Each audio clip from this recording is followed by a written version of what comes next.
Antarctica scientists warn that nowhere on Earth is untouched after a shocking discovery. Particles as small as red blood cells were detected in snow samples. Hannah Griesler reports, tiny plastic particles as small as red blood cells have been discovered in Antarctica, and the latest worrying sign that even the most remote corners of the planet are being polluted. Microplastics were detected in analysis of snow samples from the 3 sites where researchers were carrying out fieldwork.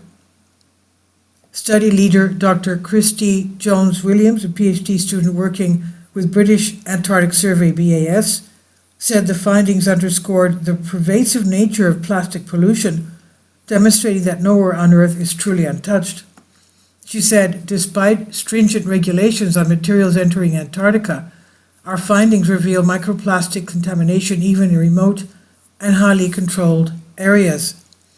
Our research highlights that the need to leverage existing Antarctic presence for sustained monitoring. Plastic pollution was found at Union Glacier and Chance Glacier deep field sites, as well as the South Pole, where the U.S. Antarctic Program has a research station. Advanced techniques were used for the first time to detect particles as small as 11 micrometers, about the size of a red human blood cell. Concentrations ranging from 73 to 3,099 particles per liter of snow. Most were smaller than 50 micrometers, suggesting previous studies with less sensitive methods may have underestimated the extent of the problem. The particles included common plastic types such as polyamide used in textiles, polyethylene terephthalate found in bottles and packaging, polyethylene and synthetic rubber. Polyamide accounted for over half of the microplastics and was discovered in all samples taken close to field camps, but not at remote control site. Dr. Clara Mano, an ocean ecologist at BAS, said that suggestions some of the particles may have come from clothing and equipment used by the scientists. She said, we think this means that there are local sources of plastic pollution, at least when it comes to polyamide.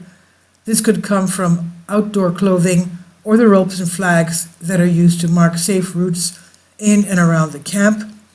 We need to do more research to fully understand the source of microplastic pollution in Antarctica, how much of it is local, and how much is transported over long distances, so we can explore how best to reduce the plastic pollution in one of the most pristine places on Earth. The findings were published in the journal Science and Total Environment. Another recent study suggests that the amount of microplastic accumulating in human bodies is rising. Researchers at the University of New Mexico analyzed samples from 52 people who died in 2016 and 24 and found levels were around 50% higher last year. Particles were found in the liver and kidney and at even higher levels in the brain. Toxicologist Matthew Campton told the Times, I'd never have imagined it was this high.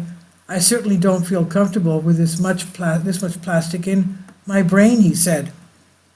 And let's not forget also, what is the energy source? How do they have energy for all their needs in Antarctica? It's nuclear. This is by Hannah Griesler on UK Express UK. Please leave your comments. Thank you for your support. Please support my Patreon account. The daily posts are 5 videos daily, and they are totally different from what I have on my YouTube channel. Thank you so much for your support and that you find all my content so interesting. You'll find the Patreon account details in the description box below.